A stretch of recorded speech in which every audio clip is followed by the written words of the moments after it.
Hello everyone, Mav Hunter here from the YouTube channel Mav's Outdoor Adventures. Today I'm in the kitchen and I'm going to prepare for dinner a elk venison stew. For the main ingredient, which is the elk meat, I used a small rump roast from the rear quarter of a spike bull elk that I harvested last fall. While you can use shanks, meat, leg meat, neck meat, etc., and that's all good for a stew, I prefer to put a higher grade, higher quality cut of meat into the stew. As the old adage goes, quality in, quality out. Subpar ingredients in, subpar results out. Also, the stew can traditionally be cooked in a slow cooker like a crock pot, but today we're going to use our Instant Pot, which cooks it a little bit faster and seems to retain more of the flavor of the finished product.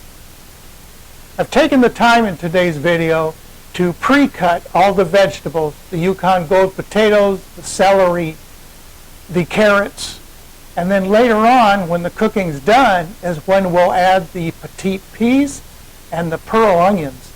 Pearl onions being one of my favorites. Another thing we do to save time is we prepare cut up cloved garlic ahead of time, where we'll cut up all the garlic and then we freeze it in an ice cube tray so that we always can have a clove of garlic or two fresh and ready to go, which just saves a lot of time.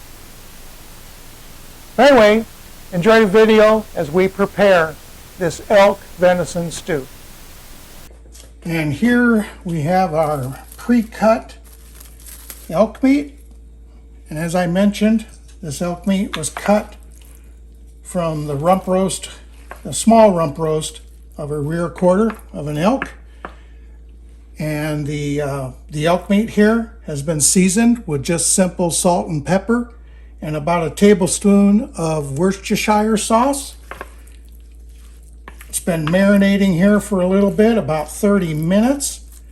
And one tip, when you're going to brown meat, you want to have it at room temperature. You don't want to take it from the refrigerator where the meat is very cold and then start to brown it or cook it. So I like to let the meat rest until it comes up to, a little bit warmer than the fridge, a little closer to room temperature before we start cooking.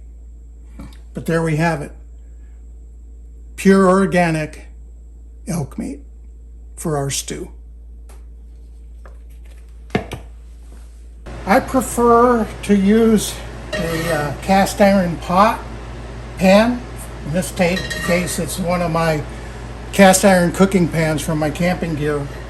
It just seems to add a little more flavor to things that you cook. The meat can be browned in the Instant Pot as well, but I'm going to pre-brown it here using this cast iron pan. We brought it up to temperature. It's pretty hot. We're only going to brown it for just a minute or two just to get a little bit of sear. That's all. I've got this vent on the stove and we'll add the meat.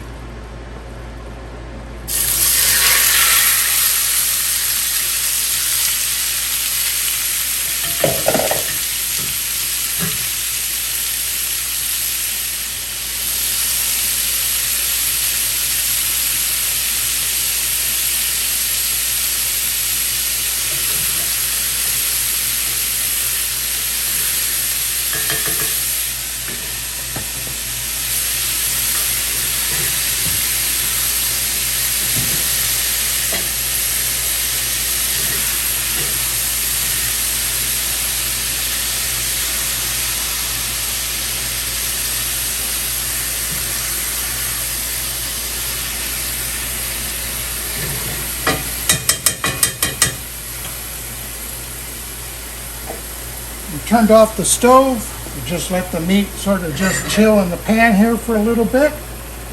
And we will then add it to the Instant Pot.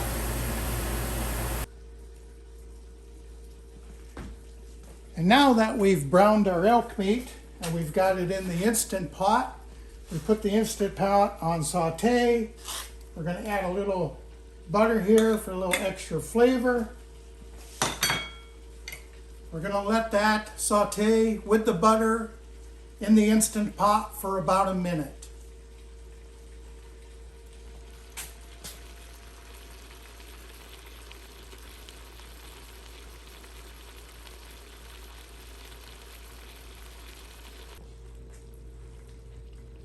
And now that the butter has melted into the browned meat and still a little bit hot, we're going to take and add in our potatoes, our carrots, and our celery, as well as 3 cups of beef broth, 2 tablespoons of tomato paste, and our other seasonings and ingredients, which again will be listed in the video description below.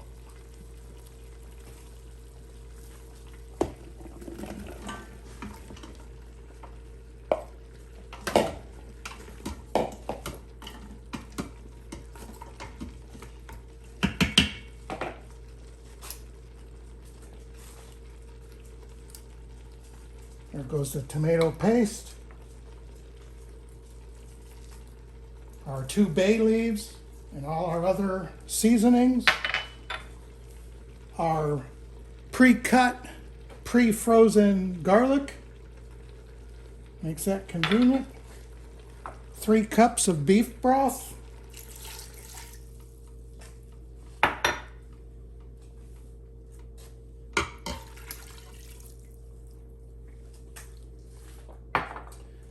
I'm going to add about a tablespoon of Worcestershire, or a couple dashes. I'm going to stir this all together.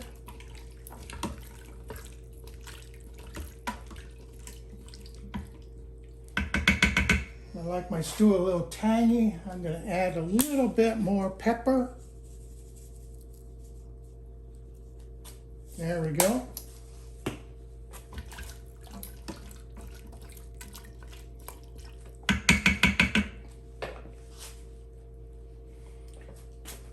Now we're going to put on the lid.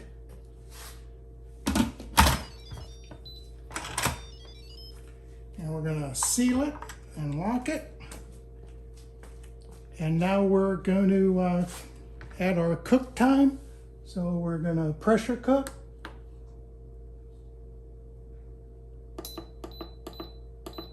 For 26 minutes.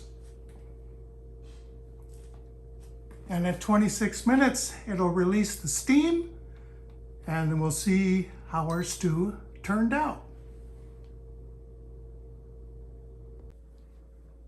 Okay, just checking our Instant Pot. We've got 17 minutes left of the 35-minute cooking time, where it's pressure cooking, at which point we're going to let the pressure in the Instant Pot release on its own. And then we're going to check the stew for desired thickness. If we want to thicken it up a little bit, we'll add probably 3 tablespoons of flour with a cup of cold water whisked together, and then added to the stew and stirred. At which point we'll also add our green peas and our pearl white onions. Oh, now it says 16 more minutes. Okay, so we've let the Instant Pot release pressure naturally through its pressure release system here for 22 minutes. Right now we're going to mix up 3 tablespoons of flour to a half cup of cold water, and to thicken up the stew if we need to. I'll make a little flour water slurry here.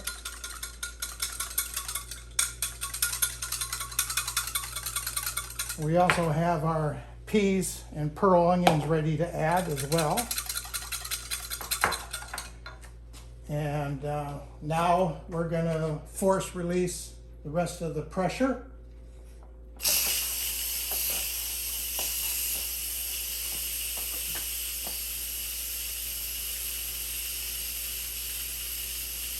As that continues to release I'll continue mixing up our 3 tablespoons of flour and half cup of water.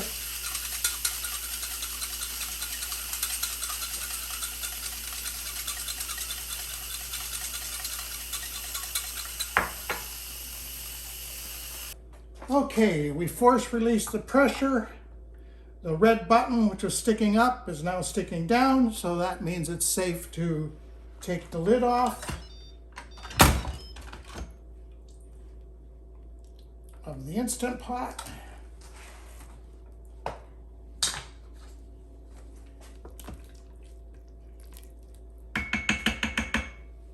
And there we have our stew. It's a little bit thin, so I'm going to add the flour water mixture to thicken it up a little bit, and then we'll be adding the pearl onions and the green peas.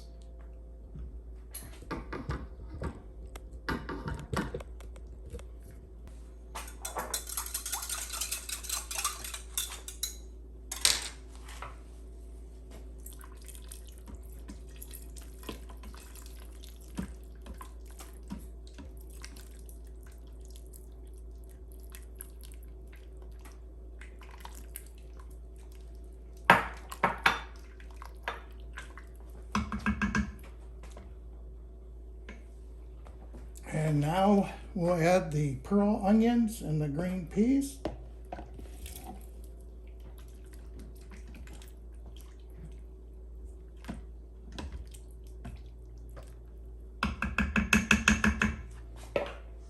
And we'll let set here for about 5 minutes or so, and then we'll check it again. Now that we've added our pearl onions and green peas, and we added a little bit of flour to thicken it up, we're going to hit saute, and we're just going to let it saute here until it thickens up. Okay, we've sauteed on high for about 10 minutes. And it's the consistency I want. I don't want it soupy, but I don't want it so thick either. So I think by the time it cools off, it'll be the right consistency, which I prefer in a stew. Okay, we let our stew simmer there for about 10 minutes, and it thickened up very nicely. So now we're going to do a little taste test for our elk venison stew.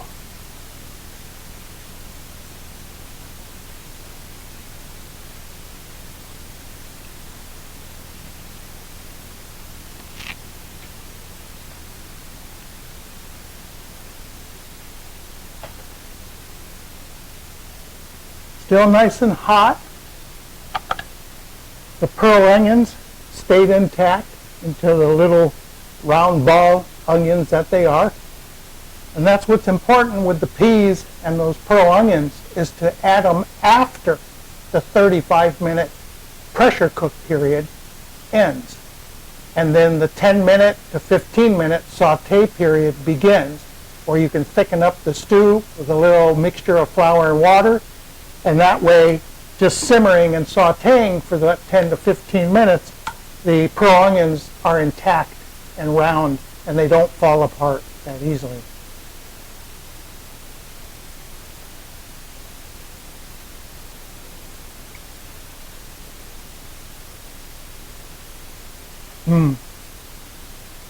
Very good. Now for one of my favorite parts, the pearl onion.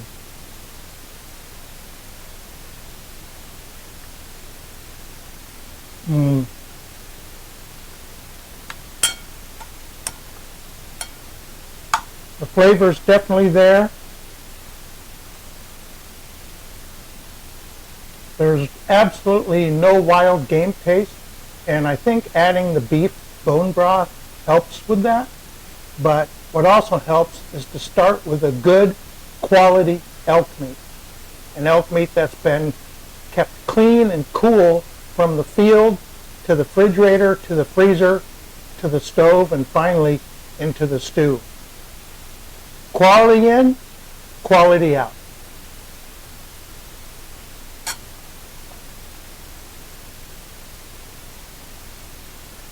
you can't tell the difference from a beef stew. Only this meat is naturally organic with no hormones or antibiotics added. So just a great elk stew. Thank you everyone for tuning in. If you like this video, please click the thumb up icon, and to stay tuned for more new videos, especially the cooking videos which are coming up, hit the red subscribe button to Mav's Outdoor Adventures. Thank you everybody.